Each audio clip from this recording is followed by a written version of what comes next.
नमस्कार, प्रदर्शन में आपका स्वागत है। मैं हूं आपके साथ राजकिशन अडालत। अभी तक की मुख्य हेडलाइंस पर। बिहार चुनाव में 12 रैलियों को संबोधित करेंगे प्रधानमंत्री नरेंद्र मोदी। सीएम नीतीश कुमार भी रहेंगे साथ।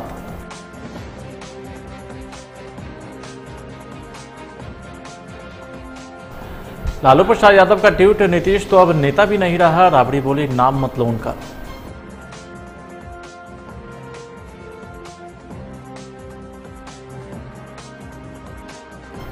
बिहार सरकार के मंत्री कपिल देव कामत का निधन, सीएम नीतीश कुमार ने जताया दुख।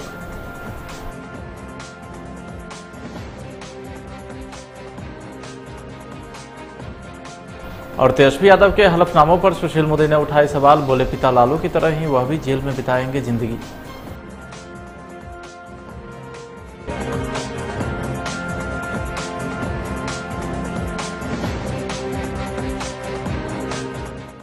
अब खबरें विस्तार से।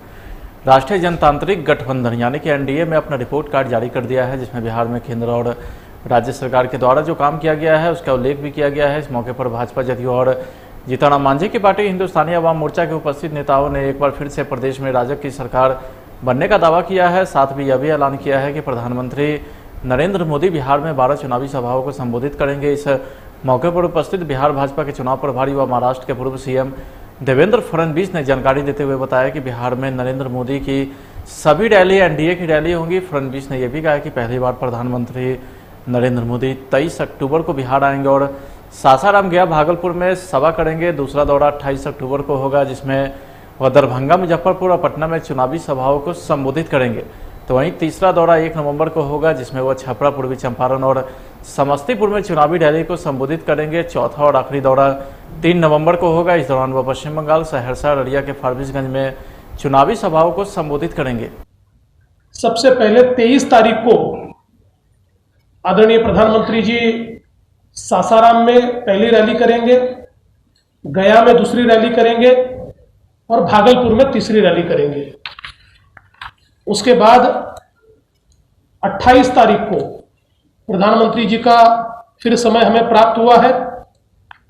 28 तारीख को प्रधानमंत्री जी दरभंगा में पहली रैली करेंगे, मुजफ्फरपुर में दूसरी रैली करेंगे और पटना में तीसरी रैली करेंगे।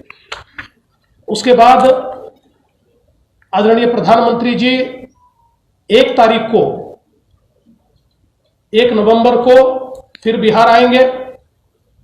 पहली रैली 1 तारीख को छपरा में करेंगे, दूसरी रैली पूर्वी चंपारण में करेंगे और तीसरी रैली समस्तीपुर में करेंगे।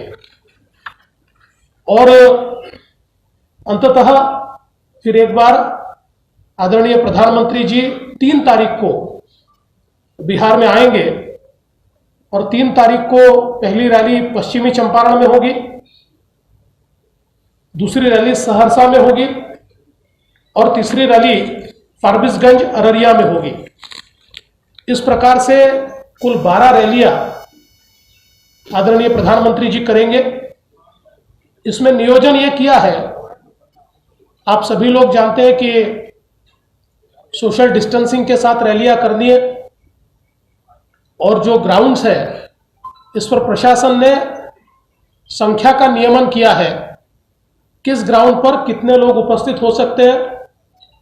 जो निर्देश प्रशासन का है उसी के अनुरूप उतने ही लोगों को हम लोग वहां पर बुलाएंगे। कुर्सियां लगाकर सोशल डिस्टेंसिंग के साथ ये रैली की जाएगी। इसमें आने वाले हर व्यक्ति को मास्क पहनना कंपलसरी होगा। वहां पर सैनिटाइजर की व्यवस्था हम करेंगे ताकि कहीं पर भी जो दिशा निर्देश है इसका उल्लंघन न हो, उसका पालन हो, यह प्रयास किया जाएगा। अब चूंकि संख्या के ऊपर एक नियंत्रण इससे आता है और आप सभी लोग जानते हैं कि बिहार में जब प्रधानमंत्री जी आते हैं तो सभी लोगों को उनकी सभा में आने की इच्छा भी होती है और इसी के चलते आदरणीय प्रधानमंत्री जी की सभा होगी, वहीं उसके आसपास की 20 कॉन्स्टिट्यूएंसीज में बिहार के सोनपुर में चुनावी जनसभा के दौरान एक बड़ा हादसा होते होते बच गया। यहां लालू प्रसाद यादव के समधी और तेज प्रताप यादव के ससुर चंद्रिका राय की चुनावी सभा के दौरान मंच ही गिर गया। हालांकि इस घटना में किसी भी नेता को गंभीर चोट नहीं आई, लेकिन मंच गिरते ही अफरा तफरी मच गई।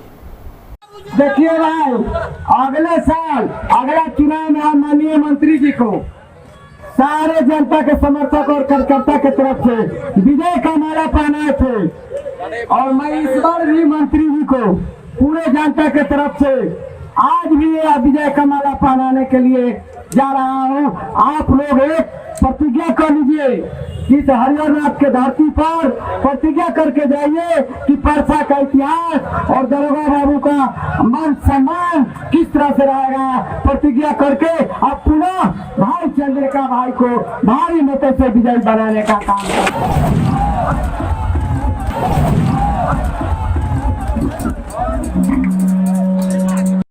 बिहार विधानसभा चुनाव के पहले चरण का मतदान 28 अक्टूबर को है। जाहिर है गुलाबी ठंड के एहसास के बीच सूबे का सियासी पारा चढ़ता जा रहा है। वार पलटवार का सिलसिला भी जारी है।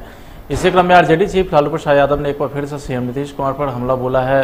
उनके आधिकारिक ट्विटर हैंडल से किए गए ट्वीट में सीएम नीतीश की नीयत पर सवाल खड़ा करते हुए धोखा देने का आरोप लगाया है। इसके साथ यह भी कहा गया कि अब तो वह नेता भी नहीं लगते हैं। लालू यादव ने ट्वीट में लिखा है कि कुर्सी की लालच में नीतीश कुमार ने बिहार को गर्त में पहुंचा दिया है। साल 2010 के चुनाव में बहुमत प्राप्त करने के बाद सहयोगी दल के साथ विश्वासघात किया और 2015 में हमारे दम पर जीतने के बाद पीठ में छुरा घोंपा। नीतीश की कोई नीति नियम और नियत नहीं है, अब तो ये नेता भी नहीं रहा। नेता प्रतिपक्ष तेजस्वी यादव ने सीएम नीतीश कुमार पर हमला बोला है। तेजस्वी यादव ने कहा है कि सीएम नीतीश अब थक गए हैं, उनसे बिहार अब नहीं संभल रहा है। इस बात पर वह खुद मुँह लगा चुके हैं। अपने चुनावी सभा में बार बार कह रहे हैं कि मैंने नौकरी देने की कोशिश की, नौकरी नहीं दी जा सकती। बिहार में कारखाने लगाने की कोशिश की, लेकिन बिहार में कारखाने नहीं लग सकता। कभी कहते हैं कि बिहार में समुद्र नहीं है, यहाँ की ज़मीन खेती वाली है, इसलिए उद्योग नहीं लग सकता। कि नीतीश कुमार जी थक चुके हैं, बिहार नहीं संभाल पा रहे। इस बात को लेकर के नीतीश कुमार जी ने खुद मोहर लगाने का काम किया है।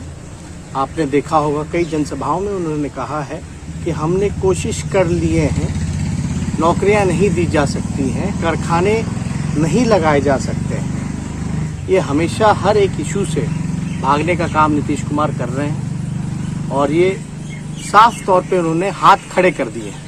नीतीश कुमार जी नौकरी देने में उन्होंने तो खुद ही मान लिया कि वो नौकरी नहीं दे सकते। लॉकडाउन में जब फंसे थे लोग मजदूर, तो इनके उप मुख्यमंत्री कहते हैं संसाधन ही नहीं है।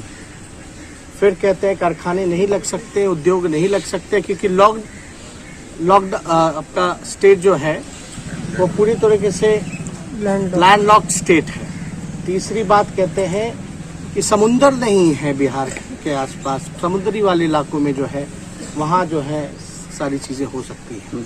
लेकिन हम बिहार की जनता को हमने जो वादा किया है, पहले भी हमने कहा है कि हम 10 लाख नौकरियां जो हैं पहले कैबिनेट में देंगे।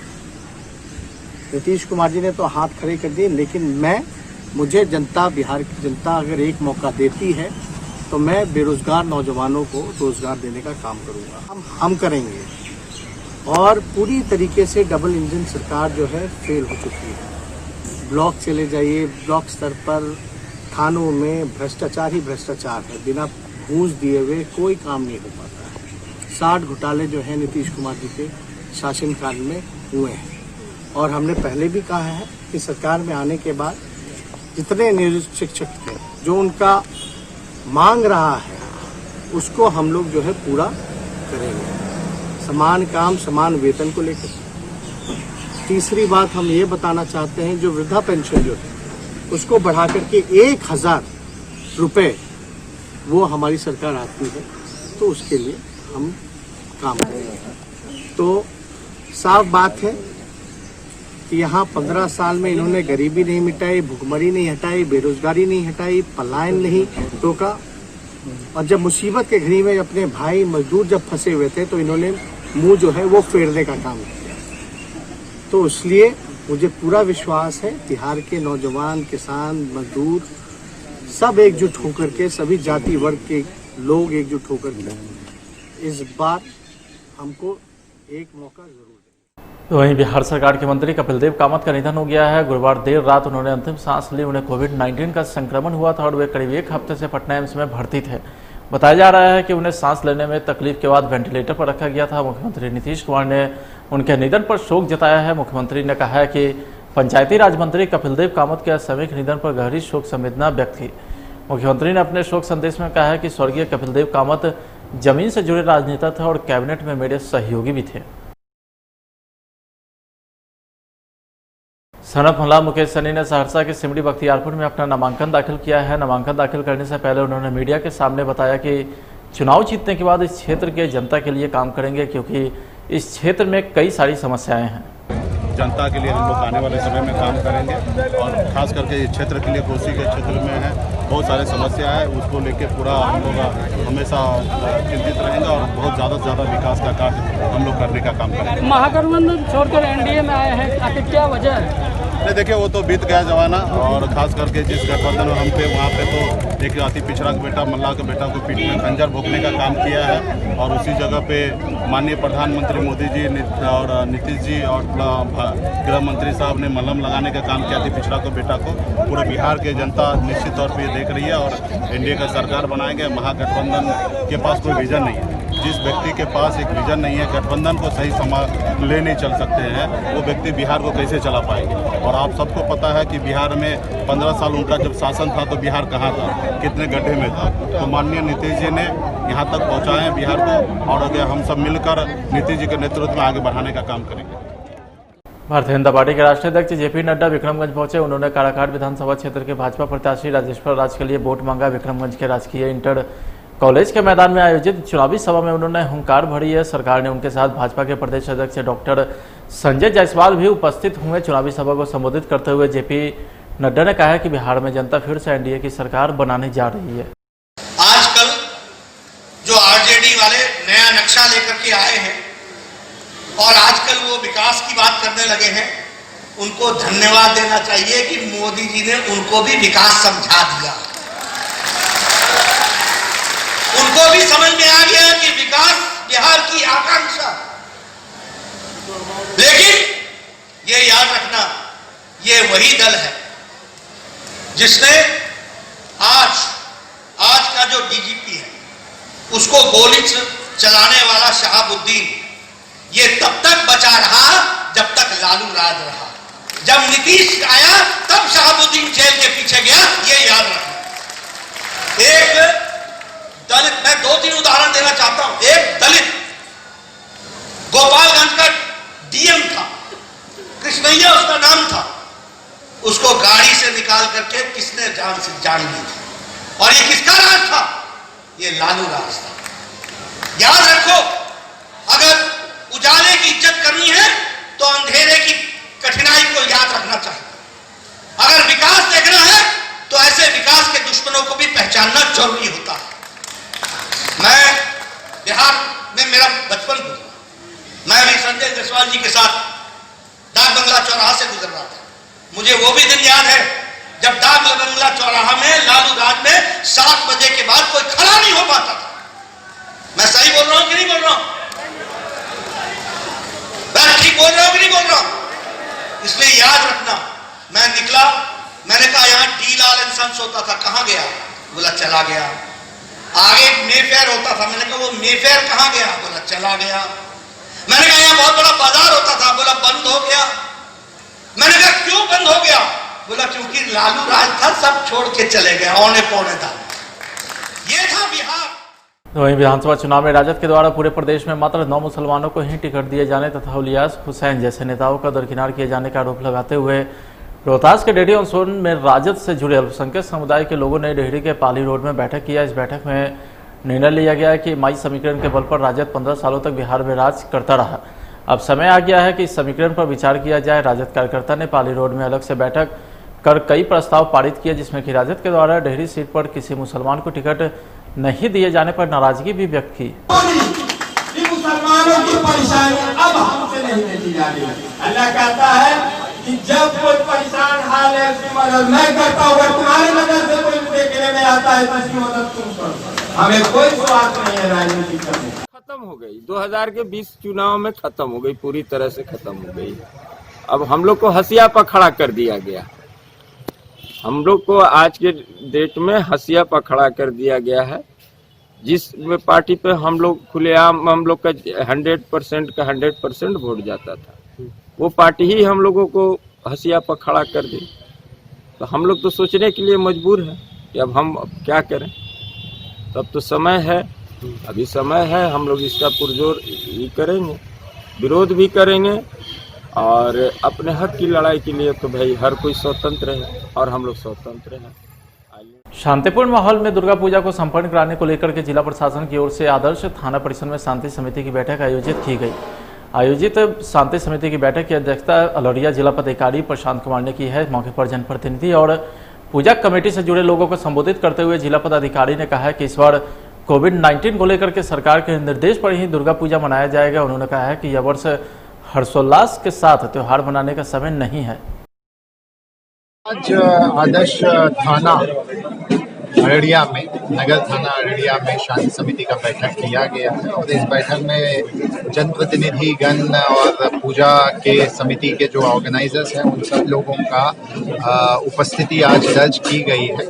और राज्य सरकार के द्वारा जो विस्तृत दिशा निर्देश दिए गए हैं दुर्गा पूजा के सेलिब्रेशन के बारे में, उस सब नियमों की जानकारी आज सभी लोगों को दिया गया है। स्पष्ट तरीके से ये बताया गया है कि इस बार प्रतिमा जो लगेगी वो सिर्फ अपने निजी घरों में लग सकता है और मंदिरों में लग सकता है।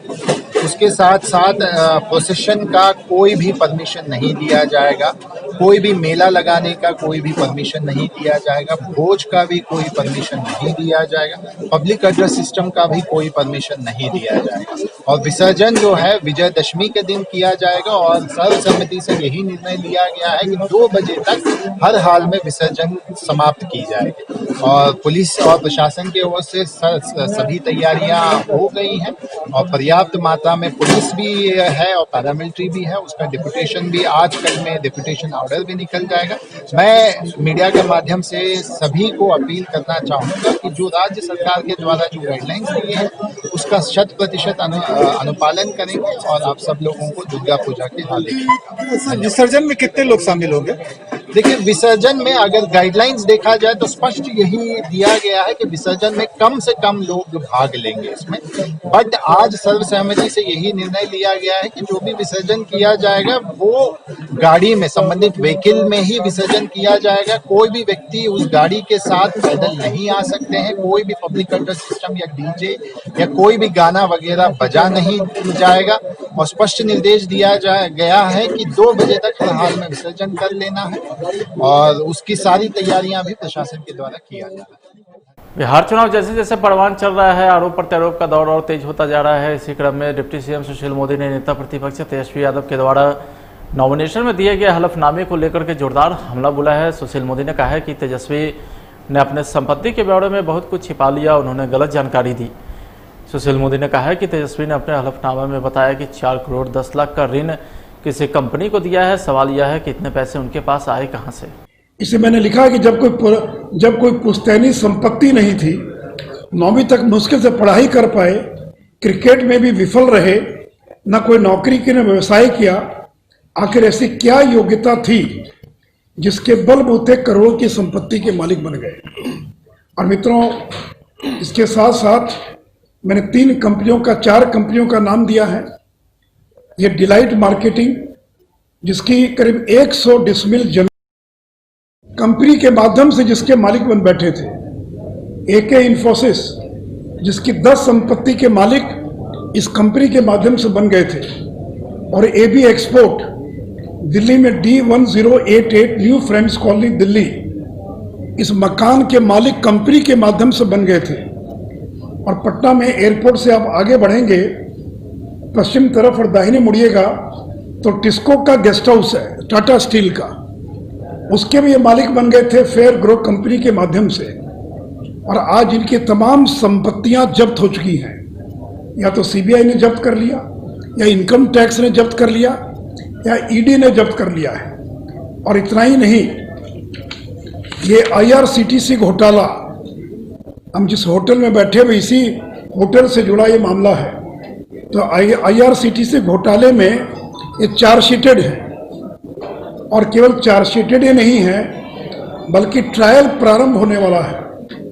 अगर ये लॉकडाउन नहीं हुआ होता तो अभी तक ट्रायल इस IRCTC घोटाले के मामले में उनका ट्रायल जो है ये प्रारंभ हो गया होता और भ्रष्टाचार से जुड़े इस मामले पर वो बेल पर हैं। जिससे लालू यादव को जेल हुई है भ्रष्टाचार के मामले में, तेजस्वी यादव बच नहीं पाएंगे, उनको लंबे समय तक जेल में रहना पड़ेगा। इतना फुल प्रूफ ये मामला है। लालू प्रसाद की जिंदगी का बड़ा हिस्सा जेल में बीत गया, तेजस्वी यादव को भी लंबे समय तक जेल में रहना पड़ेगा। जदयू ने एक बार फिर से 4 नेताओं को पार्टी से बाहर का रास्ता दिखा दिया है। पार्टी के प्रदेश अध्यक्ष वशिष्ठ नारायण सिंह ने पार्टी विरोधी कार्य कर रहे नेताओं को 6 साल के लिए निष्कासित कर दिया है। इसके पहले भी जदयू ने 15 नेताओं को बाहर का रास्ता दिखा चुका है।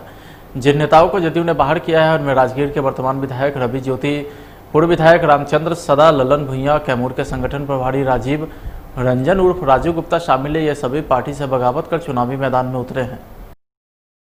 बहुत से शहरी इलाके कंक्रीट के जंगल में तब्दील हो चुके हैं। पंछियों का चहकना शहरी के लिए लग्जरी बन गया है, लेकिन विशाखापट्टनम के लक्ष्मी नारायण रेड्डी की छत पर सैकड़ों तोते और कबूतर रोज आते हैं। पंछियों से उनकी खास दोस्ती को करीब 13 साल हो चुके हैं। पहले कुछ पक्षी ही आते थे, लेकिन धीरे धीरे इनकी संख्या बढ़ती गई। देखिए यह एक बेहद खूबसूरत कहानी।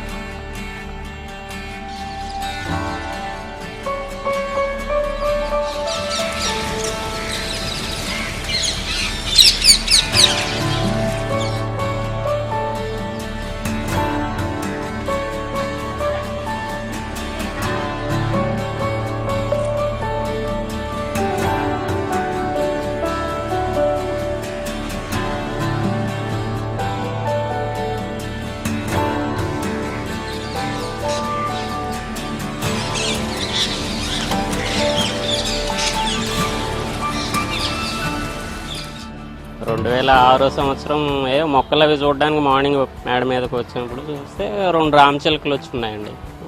చూస్తే కొంచెం అందంగా ఉన్నాయి, ఏమన్నా బియ్యం తింటాయేమోనని జస్ట్ ఒక పిడికిడి బియ్యం తీసుకొచ్చాడు, మేడ మీద చల్లాను. అవి తినేసి వెళ్ళిపోయాయి. మళ్ళీ మరుస రోజు కూడా అదే టైంకి వచ్చాయి.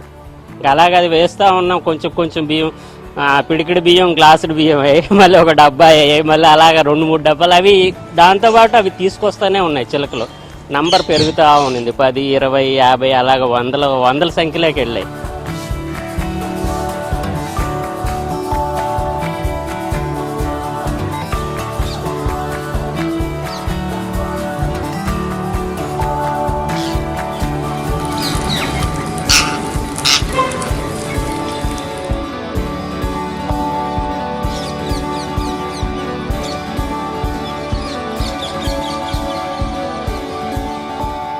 మార్నింగ్ 6 o'clock 5:30, 6కే స్టార్ట్ అయిపోతాయి అన్నమాట. వస్తూ ఉన్నాయి. ఇంకా అలవాటుగా వేస్తూ ఉన్నాం బియ్యం. అలాగా అవి తినేసేయడం, వెళ్ళిపోవడం. అలా మార్నింగ్ ఒక పూట వేస్తున్నాం. ఇప్పటికి మధ్యాహ్నం మెల్లగా పావురాళ్ళు స్టార్ట్ అయ్యాయి. పావురాళ్ళు 2-3 అలా వస్తూ ఉంటే ఏదో మనం కొంచెం వేసాం బియ్యం. అవి కూడా నంబర్స్ అలా పెరుగుతూ ఉన్నాయి. ఇవి తినేప్పటికి మళ్ళీ రామచిలుకలు మళ్ళీ 3:30కి అలాగా మళ్ళీ రావడం. సో అలాగా ఇంచుమించు 3 పూట్ల మళ్ళీ వేస్తూనే ఉన్నాం. బియ్యం వేస్తూ ఉన్నాం, అవి తింటా ఉన్నాయి, పోతూ ఉన్నాయి అంతే. మరి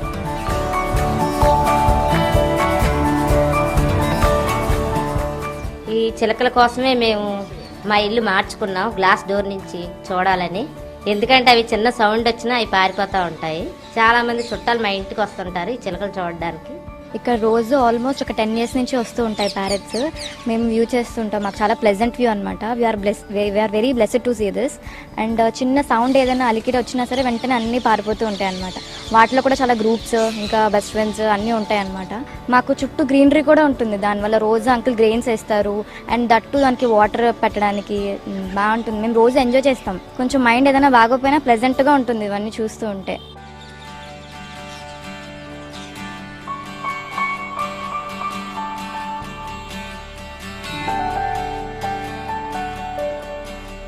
ఇప్పుడు ఈ పక్షులన్నీ వస్తున్నది ఏంటంటే ఆయన ప్రతిరోజు ఒక రిథమాటిక్గా ఒక పొద్దున్న మధ్యాహ్నం సాయంత్రం అని చెప్పి అతను పెడుతున్నారు ఫుడ్. ఆ టైంకి ఏంటంటే అవి ఆటోమేటిక్గా అలా సెట్ అయిపోతాయి అన్నమాట. సెట్ అయ్యి అలా వస్తాయి. లేదు ఆయన ఆపేశారనుకోండి, రెండో రోజు వస్తాయి, మూడో రోజు, కొన్ని రోజులు వచ్చి తర్వాత మళ్ళీ అవి కూడా రావు. ఇంకెక్కడ ఫుడ్ దొరుకుతుందో అక్కడికి వెళ్ళిపోతాయి.